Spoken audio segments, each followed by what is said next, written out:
Knoxville Game Design, July 2019, Pico-8, with Dylan and Levi.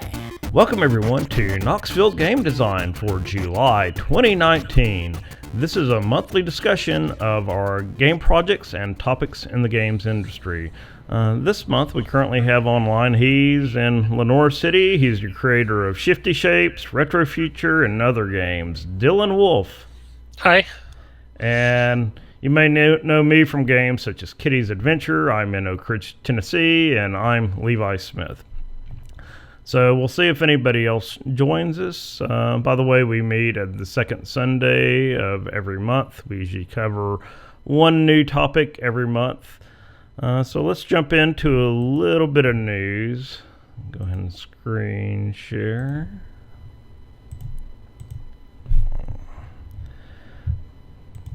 So Dylan and I talked a little bit about this offline, but there's been some talk about Google Hangout shutting down, and it's kind of confusing.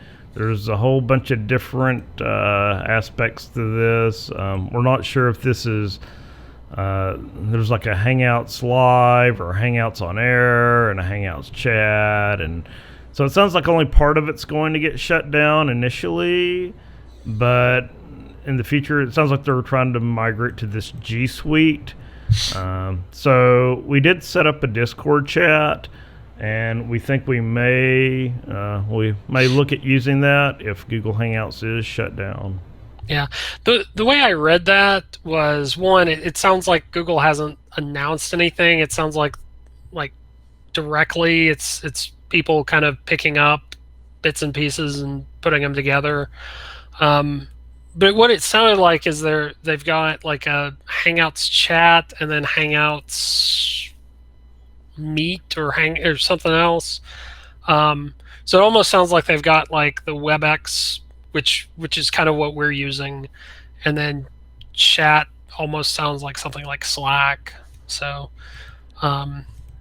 yeah, that's what kind of like what it sounded like to me. So hopefully, if they do shut the web portion down, hopefully they replace it to something else. But yeah, I think we'll know, because what the impression I got was that they're going to make changes to G Suite, which is the commercial version first, and then they're going to be making changes to like the consumer version later. So whatever they do with the G Suite version, we'll probably have an idea long before it affects us.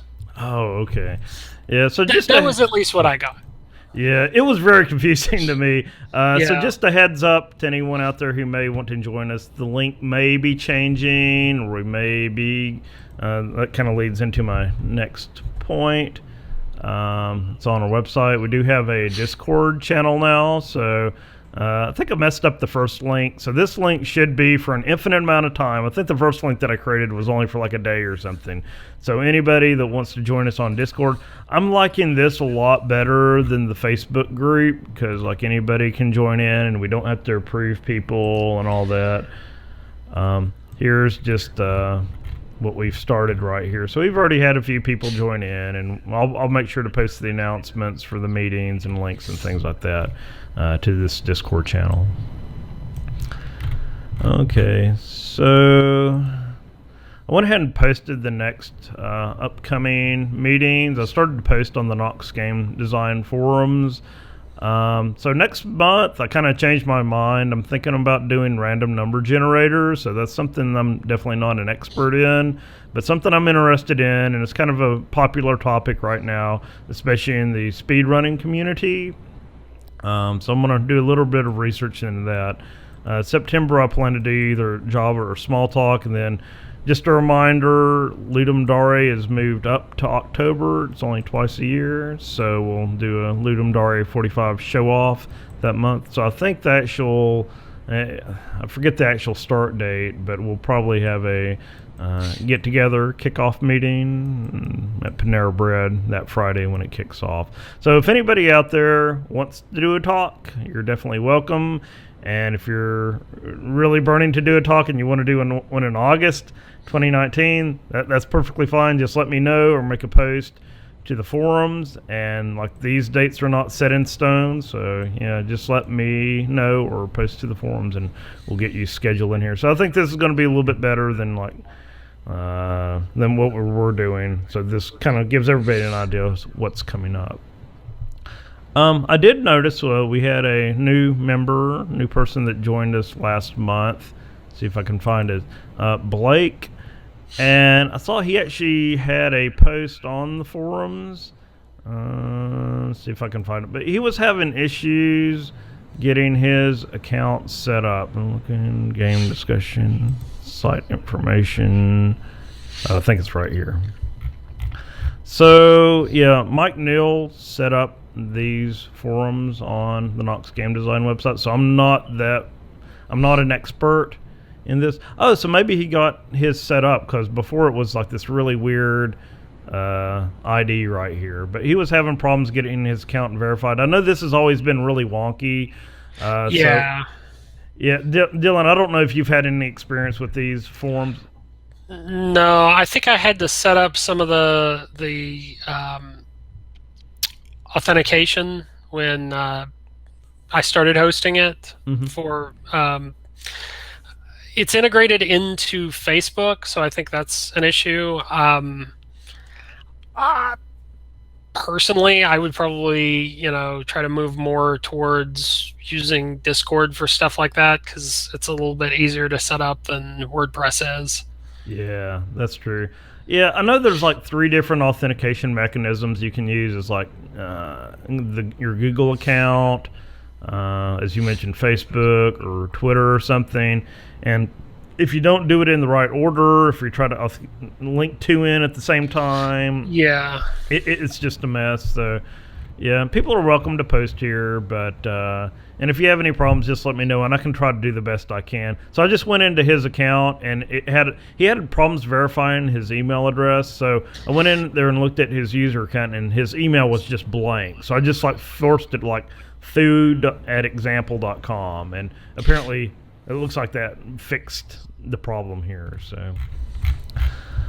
Okay, so that's the forum. I'm going to talk about that a little bit later.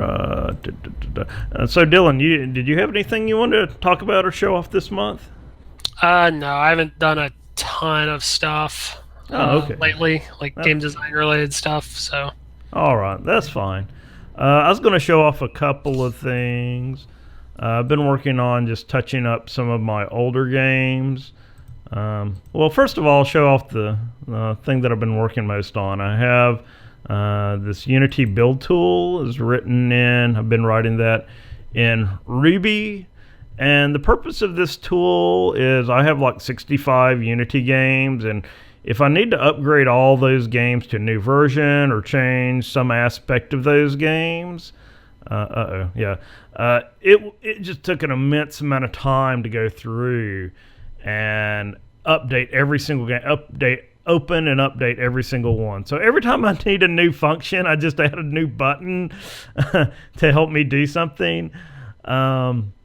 So basically, you have it scans a list of games up here in your projects directory, and all these are configurable in a configuration file, in a text file. It used to be able to detect the Unity version by reading one of the Unity configuration files, but that no longer works because of the new Unity hub. So you actually have to set this through the config file now. And then you just tell it the place of the Unity executable. And again, that's something I'd like to have it automatically pick up. But yeah, you can basically just check these games. So if you have like 3 Unity games, it does go in and looks at the asset folder, determines if it is a Unity game. And like the thing that I use most is this compile command. So it'll compile for Windows, Mac, Linux, and WebGL. If you do this the manual way, you got to open up Unity, switch it to a Mac project or Windows and Mac, and build for Windows, and then build for Mac. And then if you want to do WebGL, you got to switch it to a WebGL project and all that. And So now I have it where it'll just go through all the projects that you have selected, and you can select them all by clicking this top checkbox. And it'll go through and compile all that. And then when it's done, it'll give you an audio cue. That's a problem that it had before, is I'd have to be looking back every 2 minutes to see if it's finished. So now it says job's done whenever it's finished. I did like an impression of the peon from the original Warcraft, so it has an audio cue of when everything's finished. And also I added this ability to zip up all the files, which is helpful in loading your projects, uploading them to a website like GameJolt or someplace like that. The original purpose of this was, and I don't see a project that's out of date right now, but I was trying to find out which projects were using an old version of Unity so I could upgrade those. So if you do have one that's out of date, it will be highlighted down here, usually in red if it's like a major version behind, or yellow if it's a minor version behind. So yeah, I did start a wiki page on my website for the description of this tool. So I've just been updating this Unity build tool page. It tells you how to install it, and you get Ruby and you install these gems. Here's the config file where you can set different properties. And like I talked about, the compiling, all the different little functions in here. It has a tool to find the different scenes in your project, so you can just click on that, like Ancient Adventure, find Unity scenes, and it should come back with the scenes names. You can enter a slug, which is helpful if you're loading this to a WordPress site, things like that. If you have projects that you just want to ignore for a while, you can set that to ignore. Yeah, there's the Unity scenes for Ancient Adventures. So the reason I did this was I had a lot of projects with scenes that I weren't using or just needed to be deleted. So that gives you a list of all the scenes in the selected projects. One thing that I really like about it, like if I want to go to, say, Bag Boy and say Open Build Folder, that will go directly to this project and open the build folder within that project, which is helpful in finding where your executables are. You can also clear your build folder, so that'll just delete all the files if you want to do a clean build. In some of the older versions of Unity, it will create a lot of Visual Studio files that are no longer needed, especially if you move to Visual Studio Code and you want to clean up all those old Visual Studio files. You can just click that and it'll delete all those. Whenever you create a new Unity project now, it has this package manager, and it adds a lot of stuff that I don't ever use, like ads and analytics and all that. So this will attempt to remove those default packages from your Unity project just to make it a little bit cleaner. You may have to go in and actually run something after. I'll save that for another talk. A lot of my projects were out of date, and it requires a .NET upgrade from 3.5 to 4.0. Some of the older stuff in 3.5 no longer works, so this will attempt to automatically update the API version of all selected projects. Update project settings. I need to document this a little bit better. It's on the wiki, but that will basically go in. I think it updates the company name, which is now set to a parameter in your configuration file. So if I want to go through all my projects and like update them all to Levi D. Smith, what I did, or if I wanted to update it to Dylan Wolf, I can just set that in my config file, and I'll go through all those projects and update all those that property in the Unity project, the author or company name. I think it will also, no, that's over here. Delete all obsolete scripts. I think this was another cleanup function. Oh, this is for like my old scripts that I had installed, some upload scripts. That's kind of something for my use. And package cache. This basically tells you which packages are installed. Again, that's for, hey, I got projects with a lot of Unity packages that I'm not using. What can I delete? And it will show those. Copy scripts. This will copy the autosave script, which I find very useful, into the selected Unity projects. Make upload script. This is useful for loading your projects up to itch.io. It uses Butler. So it auto-generates those files, and it uses the slug that you defined here as the project name on the itch.io folder. So if you don't have that defined, I think it will prompt you for that. And it saves all those in another configuration file called, I think, slug.config. And finally, call upload script. That will let you just call the Butler upload script for itch.io and upload those directly. I wish there was an automated way to load to GameJolt as well, but I haven't found out how to do that yet. A couple other projects that I've been working on. This is an old project for 2013 called Turn Back the Clocks. When I first wrote this, it was very simple. I was just starting to learn Unity. Oh, another reason for doing the build tool is I wanted to add a splash screen to all my games without having to open every single one. So that's another, I think that's a part of the upload settings or upload build that I had in there. So yeah, it's basically a simple clock. It tells the correct time. I want to go in here and add a bunch more clocks. But before, this was just like a broken clock. So now it tells the correct time. It's got the hours, minutes, and second hands. It's got this little sound effect in the background. And also added like real physics so you can actually walk around and things like that. So yeah, just a simple clock. Worked a little bit on the Monster Hotel game. I updated the physics in that. Let's see here, Monster Hotel. So it kind of just looks the same as it did before. Monster Hotel Windows. But I do have like the new Unity UI. Actually removed all the Playmaker stuff in here. And so people listening online can hear the music. All of the monsters in Monsterland. But yeah, I completely redid the physics of this so it detects it a little bit better. I noticed in the previous version, the web build, the physics just wasn't working right. So yeah, that was basically my simple Lemmings clone. And let's see here, was there another game that I updated? Oh yeah, the Yatzy Dice Game. So one nice thing about this game is I used to play Yahtzee a long time ago, or Yahtzee. Yahtzee is the public domain free version of Yahtzee. I did get it where the high scores work through the web build, so if you play online and submit a score, then it will show up here. But basically I used real-time, the Unity physics, so you can roll these dice, and it highlights which combinations you have. So it's like you got 5s and 4s. So let's just pick the 2 4s. You can hold different, whichever ones you want. Then re-roll the ones that you don't select. So you're trying to get like these different combinations, like a Yahtzee. So I got 4 4s. That's 4 of a kind. 4 of a kind. So then that adds to your score right there. And you keep playing until you just fill out all these, and then that's your final score.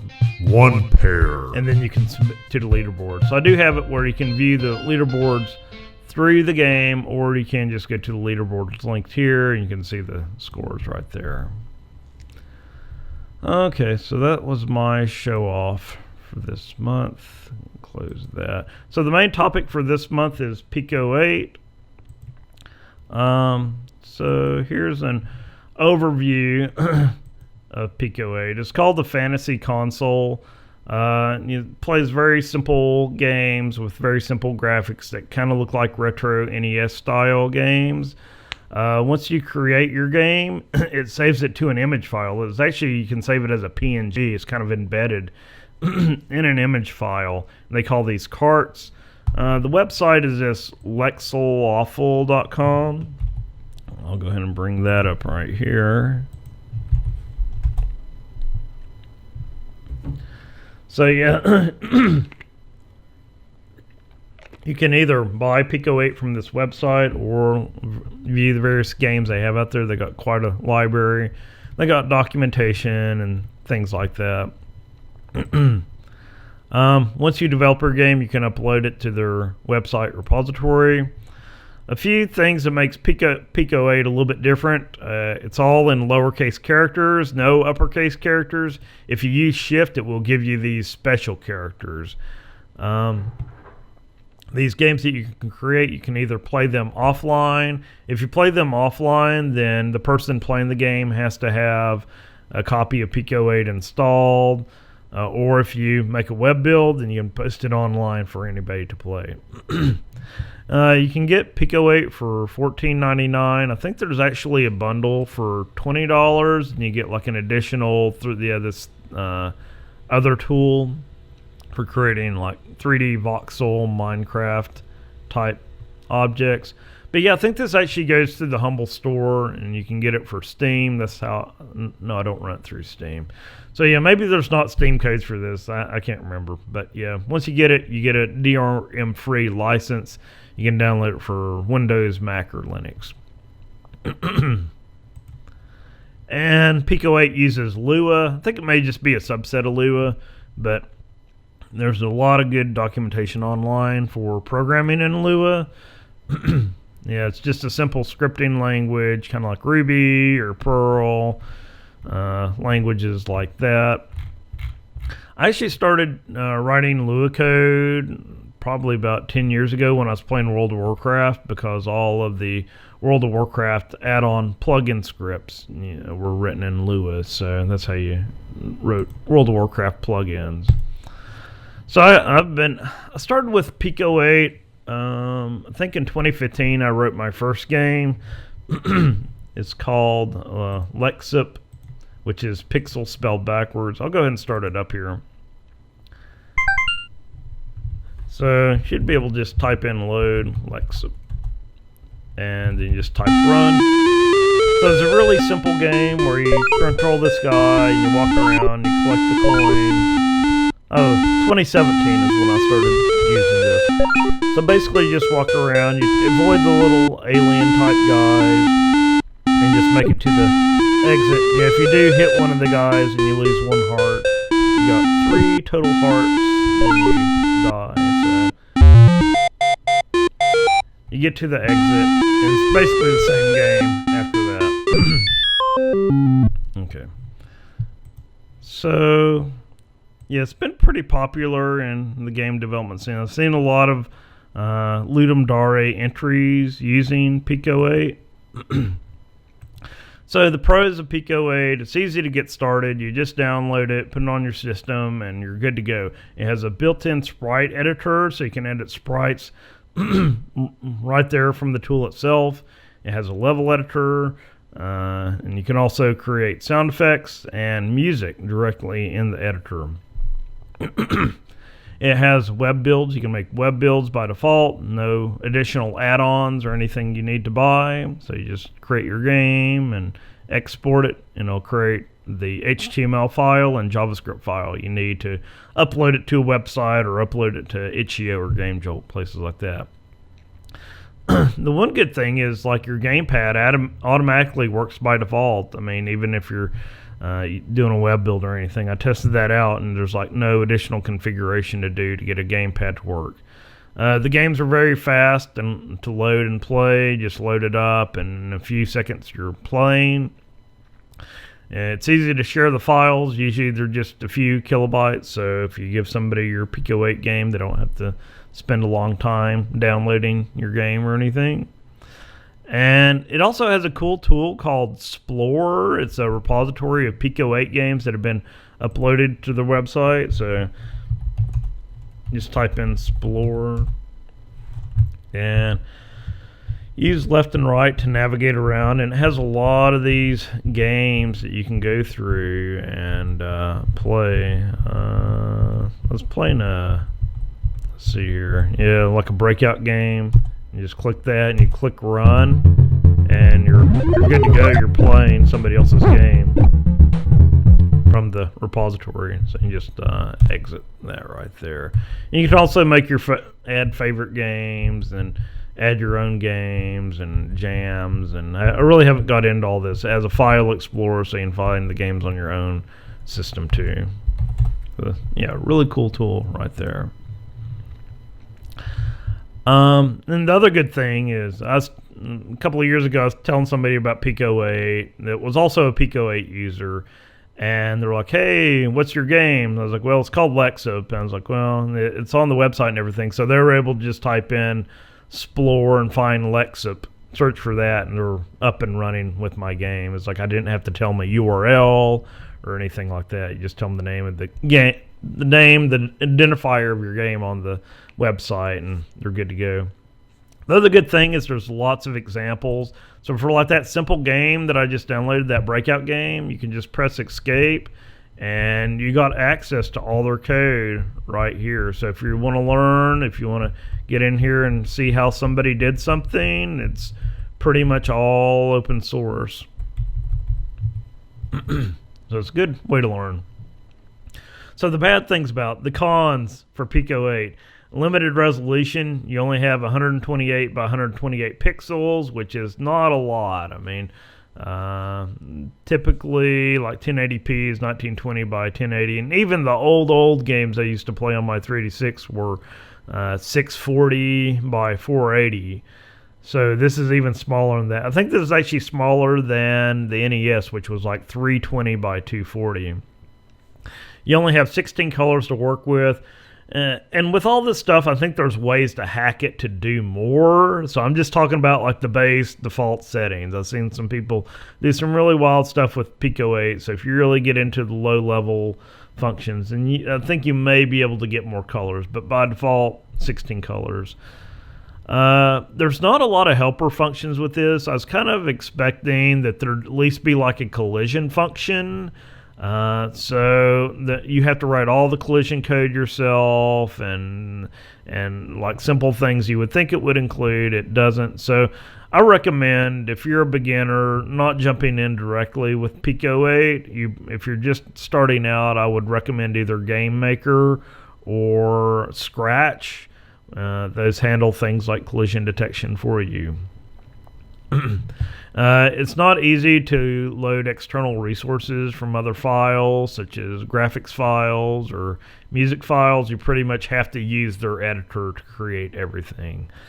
There's no like consoles. If you want to put your game on a console, you're probably going to have a hard time exporting it from Pico-8. Not saying it can't be done, but yeah. But you may be able to use Pico-8 as a prototyping tool for another game that you create. Limited number of lines of code. It says 8,192 tokens, which I think is like an if or a then or a for or something like that, or an open brace. I don't know about strings, if it counts each character as a token or not. That's something I'll have to test. And you can only have 65,000 total characters in your game. The other big thing that I think is missing, there's no concept of a room or a scene, like a room in Game Maker or scene in Unity. So if you want to have a title screen and then your game and maybe an ending screen, you got to put all that in one file, in one workspace, which gets kind of icky to work with. So anyway, here's the basic hello world in Pico-8. You start it up, which I already showed. And so basically, to switch into edit mode, you press escape. Let's see here. I forget the command. I'm just going to close this whole thing out because I can't remember the clear command. I think it's reload or something like that. But it's just so quick just to restart it like that. So I'm going to go over here and do the print. And you got to remember, got to do it all in lowercase. Print hello world. And you just press escape. Oops, no, you don't want to do it there. You want to press escape first, then you want to print hello world, then run, and it prints hello world. So that's your simple hello world for Pico-8.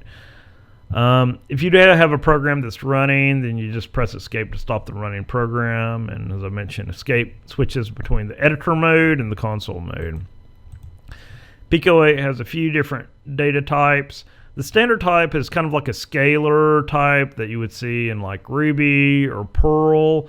It can either hold a number, either like an integer or a float or a double. I don't know if it does doubles. There is limitations on floating point numbers.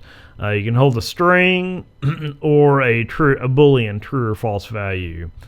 If you do have a string, you can concatenate other values using ... That's your concatenation operator. It does have the concept of add and assign. So if you have foo equals 42, you can do foo plus equals 2 to get 44. But there's no increment operator, so you can't do plus plus or minus minus. Your comparison operators are greater than, less than, and you use a double equal sign for equality. And there's a document online that tells you about all these different operators. So this is just the high level ones that I typically use. It also has a concept of a table, which is like an array or a hash.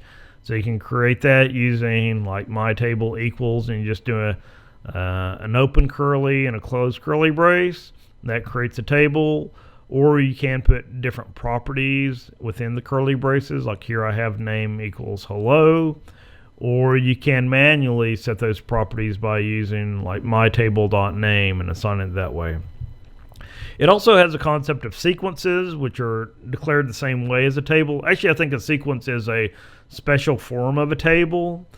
So in a sequence, you can define an object, then you create an empty sequence, and then use the .add method. Then you pass in your object, and that will create like an array. And remember in Lua, if you're not aware, all indexes start at 1 instead of 0. So if you add an object to this sequence, you want to print it out, just say print my sequence, then access it with square brackets 1, then whatever property you want, and that will print out that value. And also something very helpful is the hashtag or the pound sign, and then the name of your sequence, and that will tell you the length of that sequence. It has your basic control structures such as if and else if. Else if is all one word with no spaces. Remember to use then after your if, and it's definitely important. And also you close all loops and things like that with an end statement. So it's kind of like Ruby in that way. Got your for statement, so if you want to count between certain values, or a while statement, and make sure you exit your whiles there or you'll get stuck in an infinite loop. So it has your basic logic comparisons, or and not. It doesn't have like the double pipe or single pipe or ampersands and all that. You actually just type in the word or and a not. And one nice feature is it has this for each. So if you do have like one of those sequences or an array, you can say for each value in that array, you can pass it a function. So this will call, like in this example, the do something function for each value in that sequence. And then it will pass that value as the first parameter to that function. So I actually use that quite a bit. So what I recommend everybody do in like your first game, aside from Hello World, is do a number guessing game. So this really teaches all the basics of any game programming environment that you use. So I'm going to do a load num guess. I don't want to save that. So, oh no, num guess. Oh no, I think continue with load num guess. So I want to load. Okay.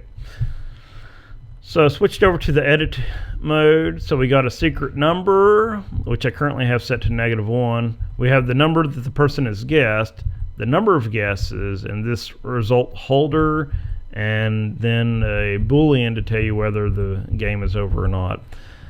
Here in a couple of slides, I'll talk about the functions, the main functions that a Pico-8 program has, but I'll just go over that for now.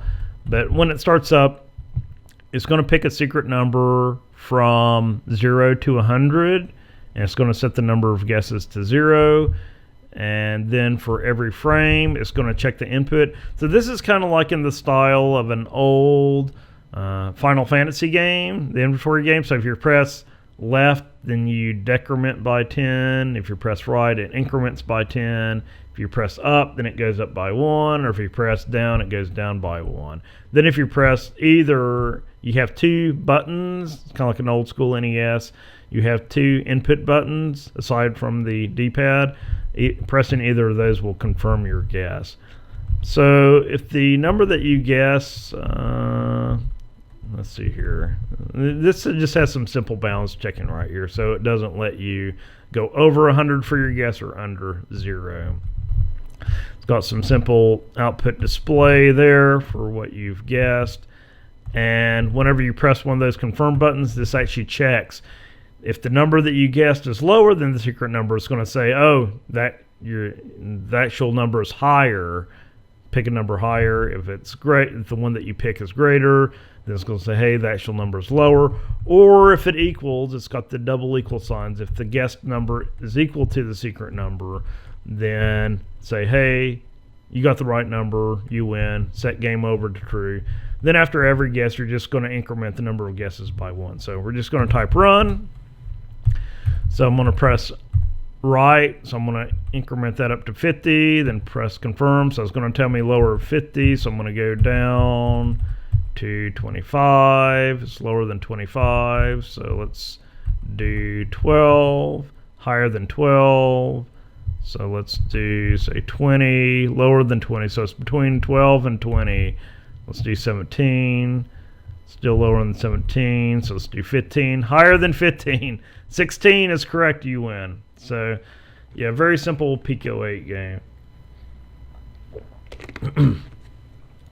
As I just demonstrated, saving and loading games after you edit a game and create one. You can save it by typing save in the file name .p8. If you want to load a game, same thing, file name P8. You can also do a save.p8.png, and that will actually save your game out to an image file.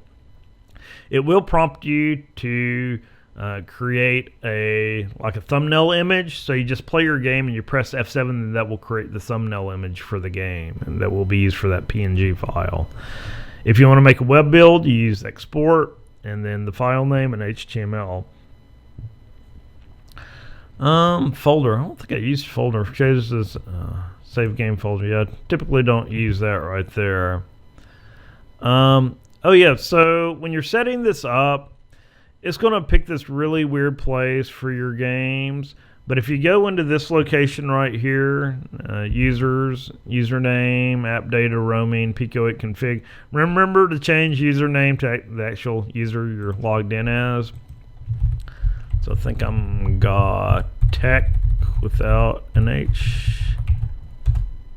So that will load in the Pico-8 configuration file. Once you first install and start Pico-8, it's going to be this really tiny window. So the first thing I do is set the size to 1024 by 768 just to make it easier to see.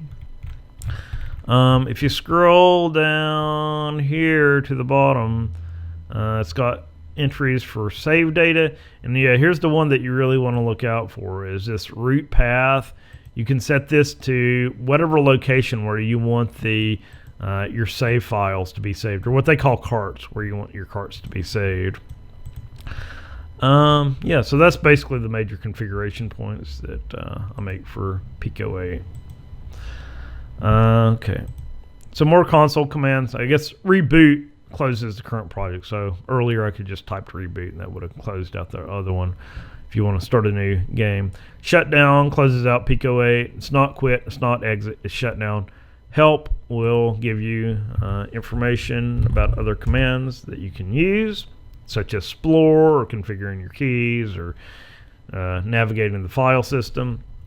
LS will show all the games that you or all the files in your current location. So if you're looking for your games, just type LS, and then you can type CD to change the directory. Another nice, there is a command for loading examples, which I think I'll talk about on the next one. Yeah. So you just type install demos, and this will install some demo programs for you. So you can type in load API after you CD into demos, CD into demos. I think dir works as well for listing a directory. So you can do load API, then run. So this gives you some basic debug information, how to detect key presses and things like that.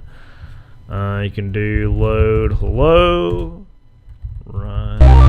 It's kind of a different style of hello world right here, with the words hello world with cool rainbow effects. And you can do load gel p and run that. So this is basically a simple platformer. So if you're looking to make a platformer in Pico-8, this may be a good starting point to use right here. So yeah, that has all the information about how to make music, if you need examples, or how to do sprites and maps and things like that. Exit out of that, clear screen. So yeah, as I was talking about earlier, there's 3 special functions in Pico-8. The first is, I have the first listed last, but the first is init. That's called at the start of program execution. So if you have anything that you need to start up at the beginning of your game, put that in init. You have an update, and this is very similar to a lot of game development environments, such as XNA or I don't know. A lot of and even I think Unity has like a start and an update, but this has draw. So this is kind of like the old XNA where you have update and draw. So update, you want to put all your game logic in there, and it's actually preceded by an underscore. So it's underscore update and underscore draw. And all functions start with the keyword function, and you end it with an end. But yeah, you put all your game logic in update, and you put all your drawing code in draw. I don't know what would happen if you actually put draw code in your update. Haven't tested that, but I just wouldn't recommend it. It just makes your code much cleaner if you follow that convention. So drawing, there's some primitives that you can use. Basic rectangle, you give it use direct command and give it an X and Y position for the starting position, and X and Y as an ending position, and then a color. And the colors are basically just integers 1 through 15, which I had listed on that first slide. So doing rect 00 to 5050 with 11 will draw a green rectangle size 50, and that will just do an outline. So if you want to fill that, you actually call rect fill. That will do a filled rectangle. And draw circles using the CIRC. We'll draw an outline of a circle, and circ fill will draw a filled circle. And if you want to draw a line, there's also a line command. I think there's actually another command for just drawing a single pixel and getting pixels as well. Sprites, you use the SPR command. You pass it in the index of your sprite, which I'll talk about in a little bit, then an X and a Y location. There's actually an overloaded function. It's an overloaded call to it, where you can actually pass in the width and height and whether you want to flip that sprite left or right, which is helpful in like side scrollers where you want to flip the sprite the other way when you start moving a different direction. Inputs, it's kind of like an NES controller without a start and select. You have your 4 gamepad directions, which are mapped to 0 to 3, and you use the BTN method to determine if that button is pressed. Then you have BTN 4 and 5, which is what they call like the circle button and the X button, which actually maps to the keyboard Z, C, and N for a circle, then X, V, and M for an X. There's actually a command called BTNP, which is nice, which actually detects if that button was pressed that frame or on that update call. But I did a little bit of testing with this, and the downside is it kind of works like a word processor when you hold down a key. Like you get that character, that first frame, then it starts repeating. So I actually have that in the number guessing game. Let me go back up. So I want to load, num, guess, continue with load, then run. So if I press that, then you can see it'll continually update. Now if I didn't use button P, then it'll go up 1 by every frame. So if you really wanted to know if it's only pressed during that frame, you kind of got to detect the previous state of that button and compare it with the next state. I did read that there's experimental support for direct keyboard input, but I think that isn't official or anything yet. That'd kind of be a nice to have, and like that'd be one reason I'd recommend Game Maker or something over this. So there are a few helpful built-in functions. Like I mentioned earlier, you use RND to get a random number, and whatever number you pass in will give you a random number between 0 and that number. So RND will give you a number between 0 and 100. If you need a number between like 50 and 100, what you would do is you just say 50 plus RND 50.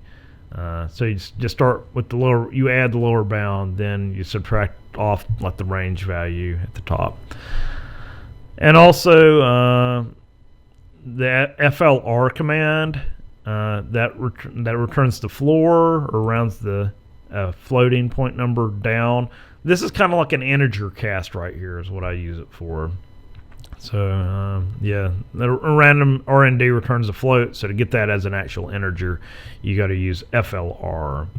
CLS clears the screen, which I usually do on every draw frame, but if you're cleaning the whole screen anyway, then you may not need to call that. If you're doing like a game where the camera moves around the world, and you just call camera and you tell it the position of the camera.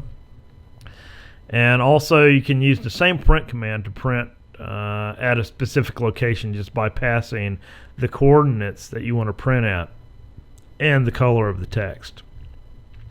So doing print hello 8, 16, 9 will print hello at the position 8, 16 in orange. I think that starts from the top of the font going down. So if you do print hello at 8, 0, it should print at the very top of the screen, which is different than a lot of game programming environments where if you print at the top of the screen, it's doing the baseline of the font. Here's the sprite editor right here, which I briefly mentioned. Let me go ahead and load Space Shooter Improved. Oh no, let me list. Simple. Load Simple Shooter Improved.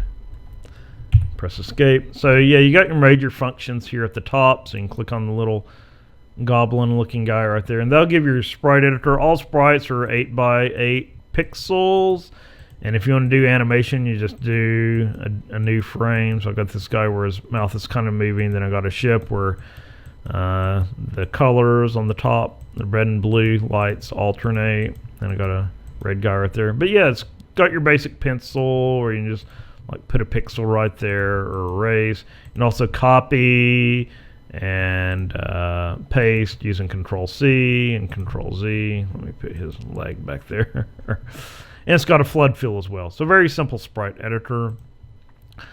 Yeah, so you can actually make the area a little bit bigger. I think, yeah, it's got these controls if you want to make the pencil size bigger, or if you want to edit 16 by 16, you just drag that over there. I'm not sure what these little circles here are, so I'm not going to get into that. Audio, it has a very simple audio editor. I found it kind of difficult to use, but it can do simple sound effects like that, and you can move between the different sound effects right here. So you just use your mouse and you draw it. I don't know how to delete parts of a sound effect. The music editor is very similar. You basically use those sound effects or note patterns that you create, and you drag them in here, and it's got options for looping and things like that. So if you want a continuous music playing in the background, and you call the sound effects using SFX in the index, which it tells you right here at the top. You can also speed up and slow down the sound effects by dragging this left and right or pressing up and down.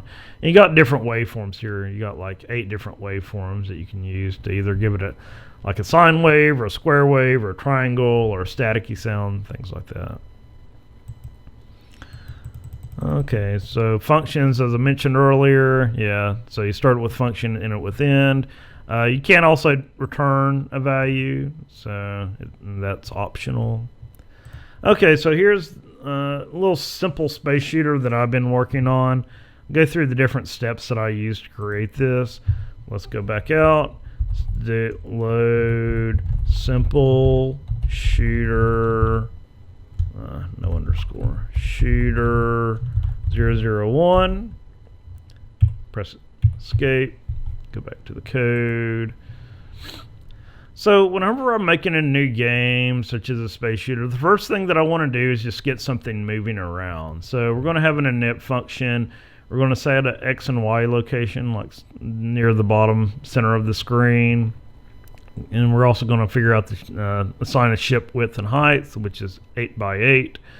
And when you're doing input, you can just like assign a static value, but it really doesn't, it feels really rigid when you're moving around. So it's a good practice always to use a velocity value. So it's like when you let go of the button, then you start to gradually slow down, and it isn't like an instant stop. But some cases you want that. But yeah, so I have a velocity X and Y. And then I have a draw function, which draws the ship to a screen. So right now we're just using a solid rectangle using the rect fill command. And then we're going to handle the input in the update function. So I'm just going to check the 4 directional keys and then add or subtract, add to the velocity if one of those directional keys is held down. If none of the keys are held down or in a specific direction, then we're going to subtract to the velocity. Then on every frame, we're going to add that velocity to the ship's location. Is it like Unity or XNA where there's a length of frame time so you can smooth that out? No, you can switch it between 30 frames and 60 frames. Okay. A second, but I think you actually have to manually do that yourself, any of the smoothing, things like that. Yeah, I guess it's so low powered that you can assume you're going to get 30 frames per second out of it. Yeah. I think the 60 frames is experimental, and it says that will break all the old games or make them run very, very fast if you use that. Yeah. But yeah, I've had problems using this if I just want to, especially when you're dealing with very small fractions of velocity, like a 0.2 or something, then you don't notice the change until it rolls all the way over to 1, the next pixel. So yeah, sometimes these values are so small it really doesn't even matter. But if you're actually doing a full game, like in another language, like an XNA or something, where you got 720p or 2080p, then the velocity would make more of a difference in that. Oh yeah. Okay. Okay, so and one other interesting function in here. I guess I could just show it right here. So this is the code that was really small on the other screen. There's also a sign command, SGN, which gives the sign. So if you're going left, then you'll have a negative sign value. Let's see here. I forget what it is. Velocity Y. Okay, here it is. So if you want to, this is kind of like a bound command, or I forget what they call it in Unity. Not LARP. It's something similar to that. But it basically, a clamp. This is similar to clamp. It's called mid. The M's look kind of funky right there. So if I want to clamp the ship's position between 0 and 128, which is a screen width or screen height minus the ship width, then I use this mid 0, then pass in the current X position, and then 128 minus the ship width. So that will constrain, and then you assign that back to the ship's like X position, and that will constrain the ship's position on the screen. Just a kind of a quick and dirty method to do that without writing a whole bunch of if-then gobbledygook. You can get it with one function right there. And yeah, mid, I think what is intended by the name there is it returns the middle value of these 3 parameters. So if ship X goes negative, then the mid value will be 0. Or if ship X goes over 128, then the mid value will be 128 right there. Okay, so let's run this. So this is kind of like the Rothschilding, where I have different run points saved in here.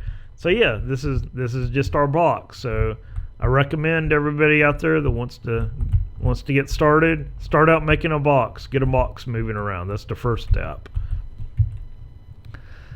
So the second step, so you have a couple of different options after you get your box moving. And I like doing the shooting next. I mean, you could do enemies next, but in this example, I'm going to do shooting.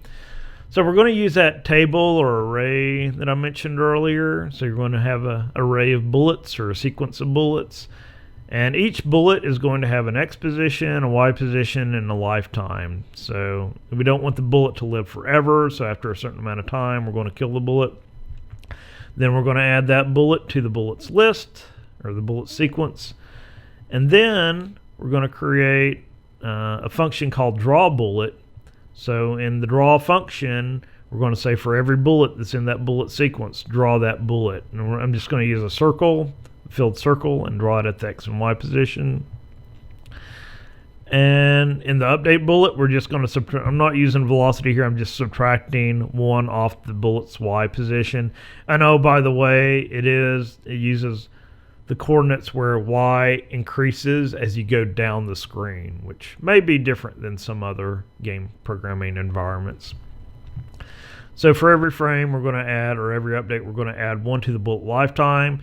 If the bullet lifetime is greater than 60, so yeah, by default, 30 frames or 30 updates a second, so this is going to be 2 seconds. After 2 seconds, we're going to delete that bullet from the bullets list.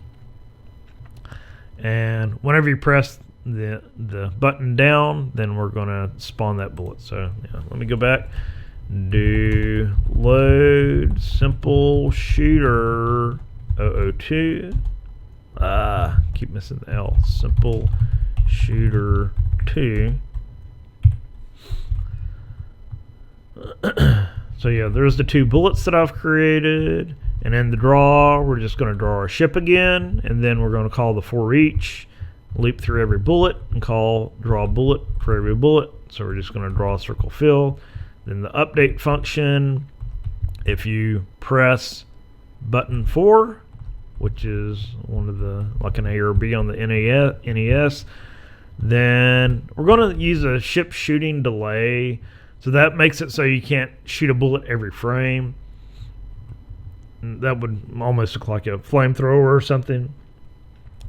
We're going to create a new bullet, set the X position to the ship's X position, Y position to the ship's Y. Actually, you'd probably want to like offset the bullet just a tiny bit to be in front of the ship. Set the lifetime to 0, then add that bullet to the bullets list and set the shoot delay to 30. So on every frame, it's going to subtract from shoot delay until it's 0. So if shoot delay is 0, then it lets you shoot a bullet. And yeah, here's the update bullet as I mentioned earlier. So let's run this.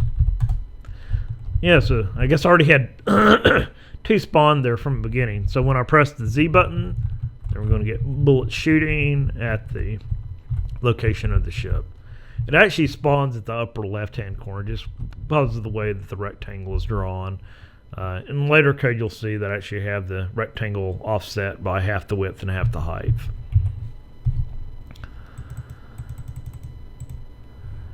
Okay, so the next thing we want to do is add some enemies that you can shoot at. So there's a couple of different takes you can, or a couple of different approaches. Like you can't have enemies spawn throughout the game, or you can't have them all spawn at the beginning. But for each enemy, we're going to track an X position, a Y position, a width and a height, and a lifetime. I think I should change that to a radius here in a little bit. So we're going to create that enemy, add it to the enemies list that we create. And for each enemy, we're going to draw the enemy. Right now, it's just going to be a rectangle and a solid filled rectangle. And on every frame, we're going to move it to the left or right 1 pixel. So let's load that. Load simple shooter. I think it's 3. Yeah, so I got 2 enemies moving back and forth. I don't think I can shoot them yet. So yeah, right now the bullets just go completely through the enemies and you can collide with the enemies. But hey, you got something on the screen. They're moving around and doing stuff. So that's the first step. So next thing you want to do is add collision between the bullets and the enemies. there's two different approaches you can take with this. In this game, I decided to do a different approach than I usually do. I use distance type collision, which is based on circles. So if you calculate the distance between a bullet and the enemy, and that distance is less than the radius of the bullet plus the radius of the enemy, then you know those two circles intersect with each other. It's a really simple line of code. You just calculate distance by using Pythagorean theorem. You take the difference between the x's, you square those. You take the difference between the y's, you square that. And then you take the square root of all that, and that gives you the distance. So it's basically your a squared plus b squared equals c squared for determining the distance or the hypotenuse of a right triangle. So that's one of those things that would be nice if Pico-8 had a collision detection already built in, so you wouldn't have to do this yourself. The other method is using bounding boxes or hit boxes, and that's kind of a clunky if-then statement, which I'm not going to get into right here. Yeah, okay, yeah. So yeah, if it's less than collide. Director. So I think I have that loaded. Yeah, load simple.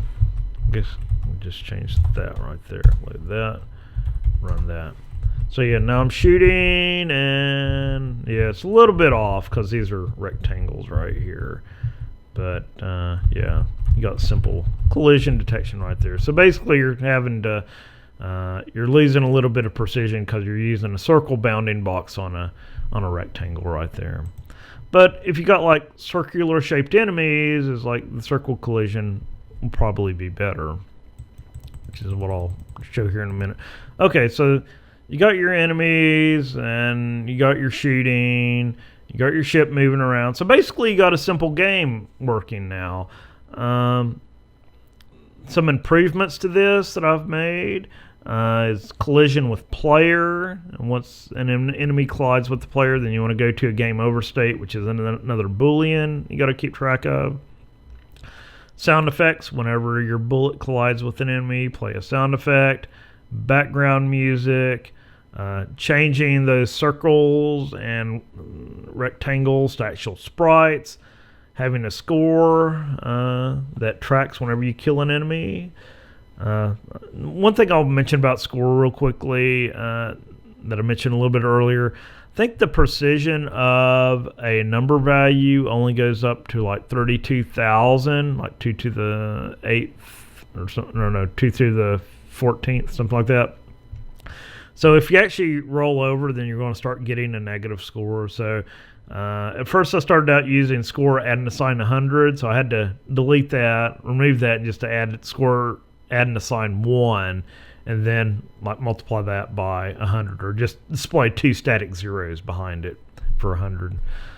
Added some power-ups for faster shooting and longer shooting. See, what am I doing? Yeah, okay. And also spawning enemies. That's something I've kind of flip-flopped on. At first I had it where it would spawn enemies at a regular rate, but then I decided, hey, it looks a lot better if it looks like a classic Space Invaders where all the enemies are on the screen at the same time. I didn't get into enemy shooting back yet. That's a new feature that I'd have to add. And increased difficulty. I had a couple of different ways of tackling this because you don't want the game to be super simple all the way through. So at first I had it where the enemies sped up as the game progressed, but then I decided just to make the enemies take more hits as you play through the game. And I didn't get around to adding a background image. So exit out of this and load simple shooter improved and run this. So okay, so you got the shooting now, the different enemies, the sprites added in, and there's the power-ups right there. The ones at the top take 2 hits to defeat, while the ones in green just take 1. Really bad at this game. Yeah, so as you pick up the orange orbs right there, it makes you shoot faster. And you can see in the upper left-hand corner, it will show you your score and also your fire rate and distance. that you're shooting. So the only real difference between the levels is that you get more of the red enemies that take 2 hits to defeat. So these 2 guys over here, and then when the enemies get all the way to the bottom, they'll wrap around back at the top. Then you just press the circle key or X to get to the next level. So yeah, you just get more of their difficult. Okay, yeah, that music, Dylan, it's a good thing you can't hear the music because it's really horrible music that I made right there. But yeah, this gets really hairy really fast. There's a lot of things in there I tried, like, I had the rectangle in there, then I want to remove that, replace it with a sprite, and choosing the different images depending on whether they're a stronger enemy or not. I added the new loop for power-ups, and there's like some state control in here. If you complete the level, display, hey, level clear, you're the winner, press go to the next level, or if you died, game over. I guess I didn't show the game over state, but it's very similar to the winner screen. The bullets are still just circles, so that'd be one improvement. Maybe have a particle effect or something like that. Yeah, but for every sequence of bullets or enemies, I basically have an equivalent update or draw function just to keep things clear, keep things simple. So each bullet has its own update code and each enemy has its own draw code. Then I have a collision method for each possible collision point, whether the enemy's colliding into the player or the bullets colliding into the enemy. So like I said, it gets pretty hairy once you get into it. Have a make level function for looping through and spawning the enemies, and then a spawn enemy function which basically sets up the enemy and its basic properties. Then a restart, which restarts all of the or reinitializes all the variables. I don't know if you can call init again. So basically, to improve this, I would probably remove a lot of the initialization out of underscore init and just call restart game right here. That may make that a little bit cleaner. Okay, so as far as documentations, you can find the official documents on the Lexlawful website. Go here, paste that in. So they got a lot of different user manuals. I found this one to be very helpful. It's just like a cheat sheet. Click on that. And it gives you, like I said, a lot of the operators and command line options and your drawing primitives that I mentioned earlier and some of the basic functions and things like that. I'm not getting into the mapping, but you can create maps and things like that. I think you still have to write all of the camera movement code and all the collision code for a map yourself. So definitely not for beginners. And yeah, all your math functions are over here. And usually you can figure out what it is, like SQRT for square root, R&D for rand. The only one that's kind of weird is that mid, which is basically a clamp. There's also a pretty good wiki out there for a reference for Pico-8. Open that. It's actually on fandom.com Wikia. So it tells you how to get started, how to play games. And that's the other thing. If you want to get Pico-8 and you just want to play games, that's perfectly fine too. You don't have to make games to get Pico-8 if you just want to play a lot of games. There's a lot of stuff out there, a lot of good games and references. And one that I mentioned here is the Lua. So if you're getting started with Lua, this is a pretty good guide right here for a lot of the different operations and things like that. And I mentioned the cheat sheet. So I was also wanting to mention this other tool. It's called TIC80. And this looks like it's almost a carbon copy of Pico-8. I saw this used for one of the Ludum Dare entries that I played last time, but it's the same thing. Actually, the nice thing about this, I mean, it's free, and let's see, you can play it directly on Create, and it plays right in your browser. You just click Start, and you can actually download it as well. Maybe it's a little bit slower, especially for the web build. But yeah, it's the same thing. You press Escape, you go. So instead of update, it has this tick function, TIC all in capitals. I don't know if it has different. Yeah. So tick 80 actually distinguishes between lowercase and uppercase. So that's one difference. But yeah, I think it's just type run, same thing, hello world. And it's almost exactly the same. It's got a sprite editor. It's got a map editor, sound effects editor, and music editor. So I really haven't jumped into TIC80 yet, so I can't say if it's superior to Pico-8 or not. It does look like it has a higher token count, higher ceiling, 65,000 characters you can use.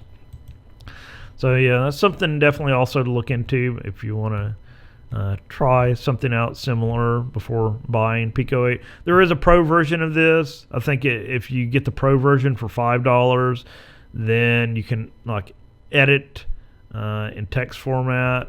And that's another downside to Pico-8 is you have to use their editor, and it's very limited in how many characters you can have on a screen.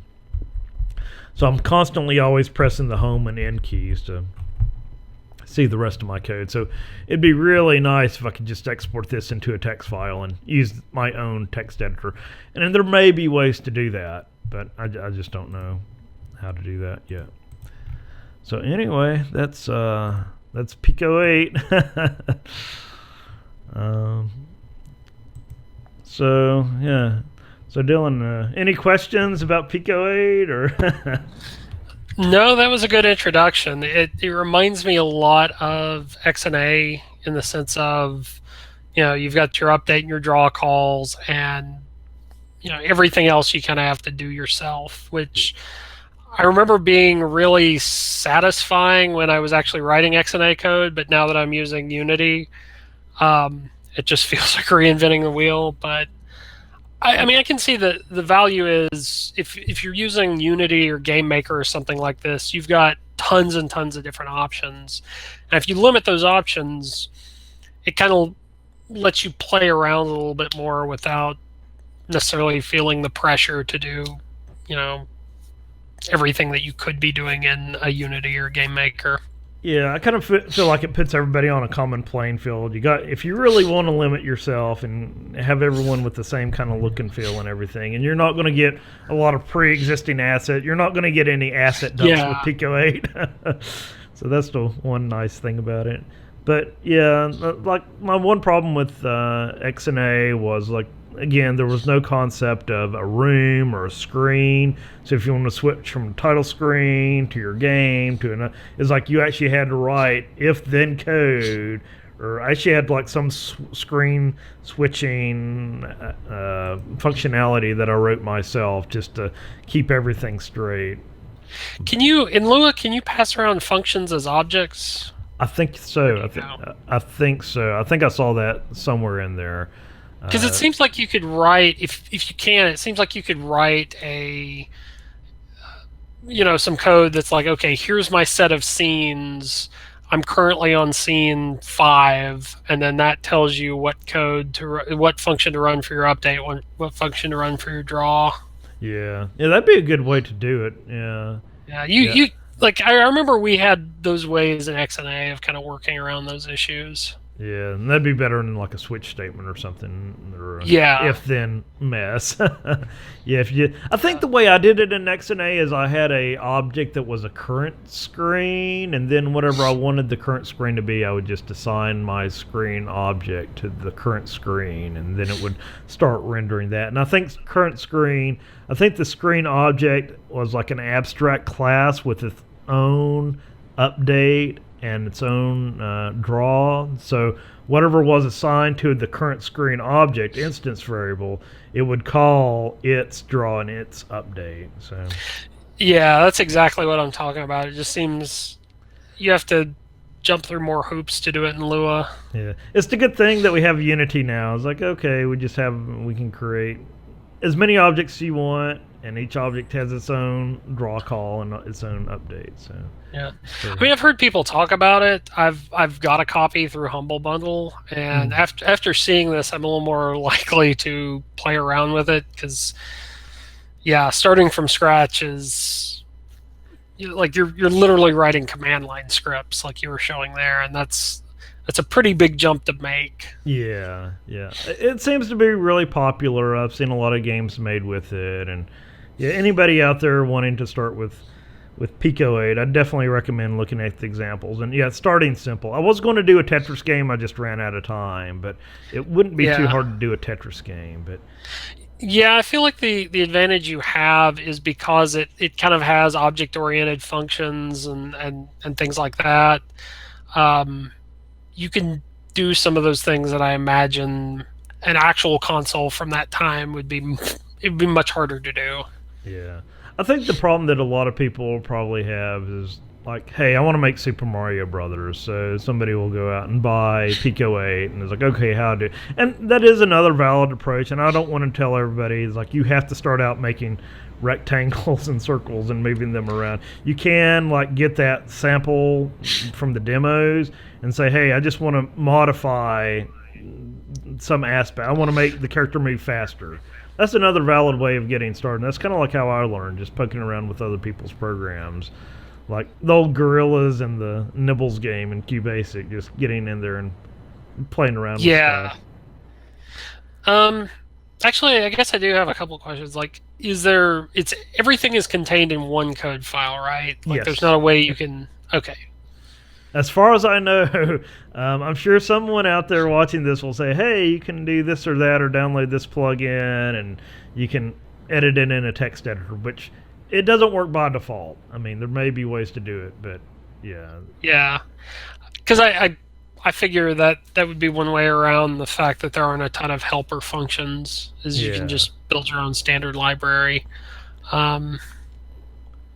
I think that's pretty much it. Yeah, I guess the only way would be just to like copy and paste. I mean, you do have Control-C and Control-V, so you can like write code. Oh, the other thing that I hate about this is like say, hey, I want to find my update function. Oh, I need to share out again. Share screen. So I want to find my update function. So I do a Control F, and I want to search update. Well, it turns out, but to find, like, if I want to find update bullets, then I actually got to do Control F update again, and Control F update again. It's like, give me an F3 or can you do Control G? Control, that may work. Yeah, because I remember in, or is that? Let me see. Update, Control G. Oh, that works. Yeah, because I know some text editors have that. Yeah, I didn't know about Control G. I learned something. I never use it. I just know I've seen it. Yeah, I think I usually just press like N or something in most text editors and things like that. But yeah, so yeah, that's Pico-8. I mean, the only thing that and I'll also say, if anybody out there wants to learn how to do music in Pico-8, there's a lot better examples than what I have right here, because this sounds horrible, but you can get in there and like start messing around with like how the volume drops off and all this other good stuff, and I just haven't figured it out yet. And it seems like it's pretty in-depth, so I don't know if I'll ever dig into the Pico-8 music editor. So I see it looks like you're playing sounds at a particular pitch, I'm assuming. That's the key. Yeah. What are the other three numbers? I'm not sure. Oh, okay. Yeah, so, yeah, let's see here.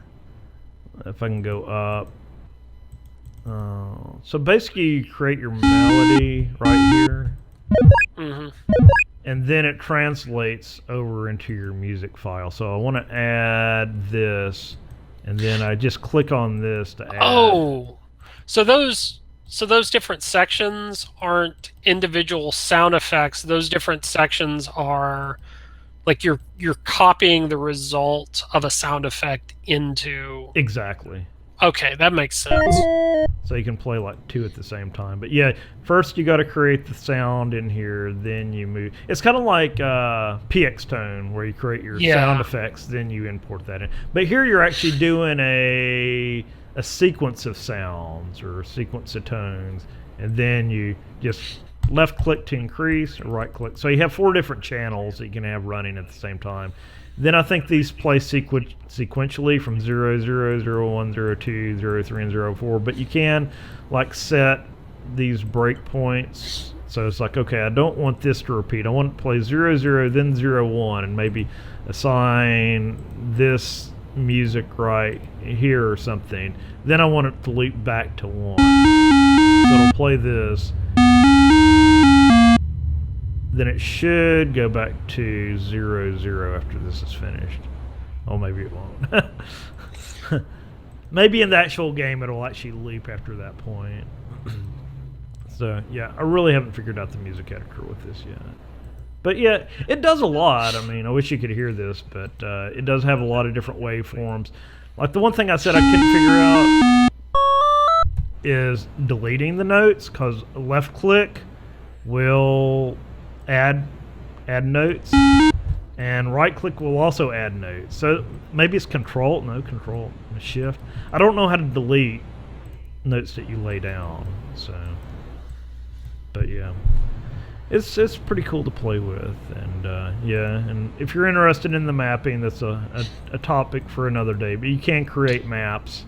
Is that like tile maps, kind of like using tiled? Yeah. Let me load Lex. Yes. Escape it. So here's a map right here that I made for that Lexip game. Okay, so that makes sense when you were talking about like moving the camera around. Yeah. So basically, I think the code, and this probably has some nasty code in it as well, but I think, let me find camera.